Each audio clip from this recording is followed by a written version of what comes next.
कि हम हई यूपी बिहार वाला हवे कि हीरो हैंडसम हथियार वाला हवे कि हम हई यूपी बिहार वाला हवे हीरो हैंडसम हथियार वाला हवे। ये मैंने गा दिया है, कुछ नया गाते हैं। हम हई यूपी वाला वाला बाटे कि हीरो हैंडसम हथियार वाला हवे। सुनिए देखिए हम क्या है ना, ये थोड़ा मस्तीखोर टाइप का लड़का है, बिना पिटाइले ना मानी। तब कार्यक्रम के बाद एकरा के पहले पीटे फिर घर जाए थार में पिटबू बहुत बढ़िया प्यार कहे थार काम तो फॉर्च्यूनर से आइला, फॉर्च्यूनर में पिटाई हो जाए कि हम हैं यूपी। देखिए मेरा घर उत्तर प्रदेश पड़ता है, इसका घर बिहार पड़ता है कि हम आरा जिला उखाड़ दे रखा हमार जहानाबाद घर पड़ेला कि हम हैं यूपी। इधर आओ, वो बिहार वाला हवे। जहानाबाद में हमरो घर पड़ेला, तू केने हो रहेला? मखदूमपुर घर के पिछोती घर सूरजवा के घर है सूरज मखदूमपुर मखदूमपुर हमार घर कि हम हैं यूपी बिहार वाला हवे। अरे हीरो हैंडसम हथियार वाला हवे। जब कबू तोरा के कार्यक्रम में मिली है नु, मिलते जाइबे करिए जाए दो कि ओकर के लाइन जनी मरी है ये सखियो हमार वाला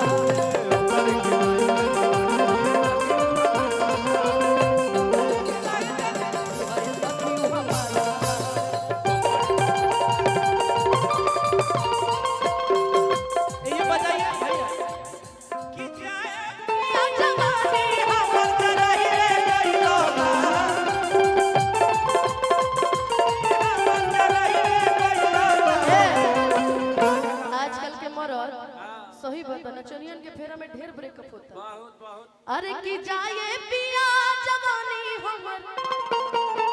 जरई रे गइला हो जरई रे गइला कि एगो नचनिए करो एगो नचनिए कर अनुपमा भुलइए गइला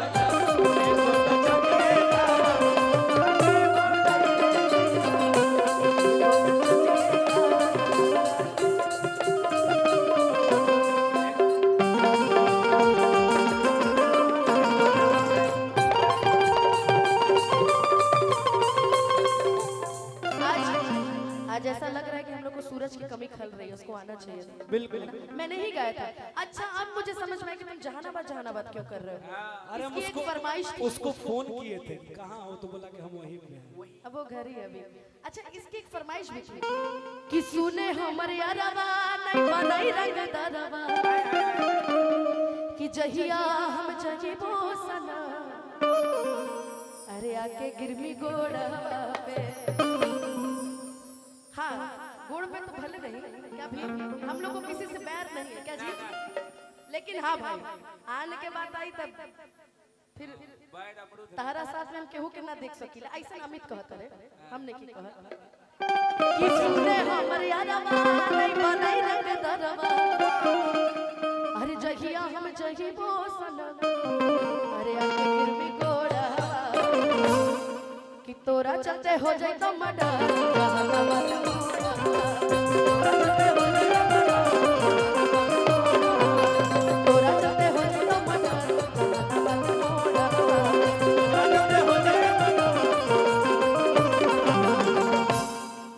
जहानाबाद बड़ो भैया की फरमाइश है,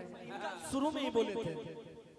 कि हमरा रहते दोसरा के भी जब दिल रे आ कर देबो तोरा छोड़ा जीना मुश्किल रे कि तू ही दिली धोखा अरे बदनाम केली हमरा कि नचनियन के चलते अरे बदनाम केली हमरा के कर तोरे भी सवा अरे तोरा झूठा कि तोरा चलते हो जाए तो मर्डर हेलो कि तोरा चलते हो जाए जहानाबाद में थोड़ी होई, पटने में थोड़ी होई। तू जहां जहां कहबा ओ जहां हमने के मार करे के तैयार बने। कैसे कि हमने के आरजेडी परिवार के हो यार, जहां कहबा ओ जहां तारा खातिर 1000 लोग खड़ा हो जाएंगे कि हाँ यहाँ कब हो जे तू नशा जीवो जा मर देते नहीं कि तोरा चलते हो जाए तो मर्डर भाई भागलपुर मोड़वा पे तोरा चलते हो जाए तो मर्डर कहाँ लगाऊं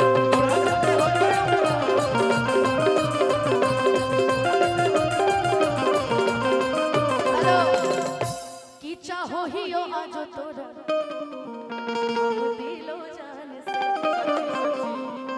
ही लड़े पड़ तो लड़ जाइबो दुनिया जहान से की चाहो ही हो आजो तोरा हम दिलो जान से की लड़े पड़ तो लड़ जाइबो अरे दुनिया जहान से की अमन या बेला हमारे तोड़ा ले भरोसा कि कर ले मजनुआ है यार जेडी पर भरोसा हाँ जी आरजेडी भरोसा करना पड़ेगा क्या हाँ भाई कि अमन या बेला आपका गाना हो रहा है हमारे तोड़ा ले भरोसा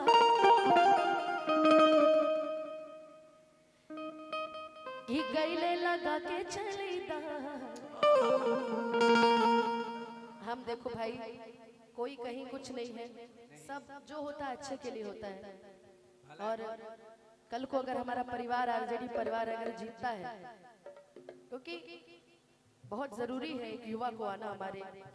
बिल्कुल बिहार में तो ये बहुत जरूरी है कि हमारा बिहार तरक्की करे बदलाव जरूरी तो है मैं तो चाहूंगी कि हमारा परिवार आए और साथ ही साथ ये हमें भी हमारे लिए भी गर्व की बात है कि हम कहीं भी जाते हैं हमें हमारे परिवार से सम्मानित किया जाता है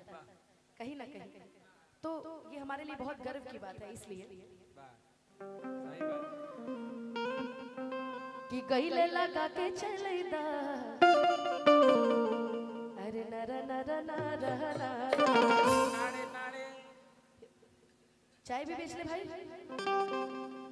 कि तोरा चलते हो जाए तो मर्डर कि तोरा चलते हो जाए तो मर्डर बिहार में ही ना हो गोरखपुर मोड़ा तोरा चलते हो जाए तो कि तोरा चलते हो जाए तो मर्डर हो बेगूसराय के मोड़ा हमार भाई एगो बेगूसराय से भी बा अभी मवा तो ऐसा ताकता लगता कि अभी चना मटर मिली तबे घरे जाई हैं हाँ कुछ बोलिए कुछ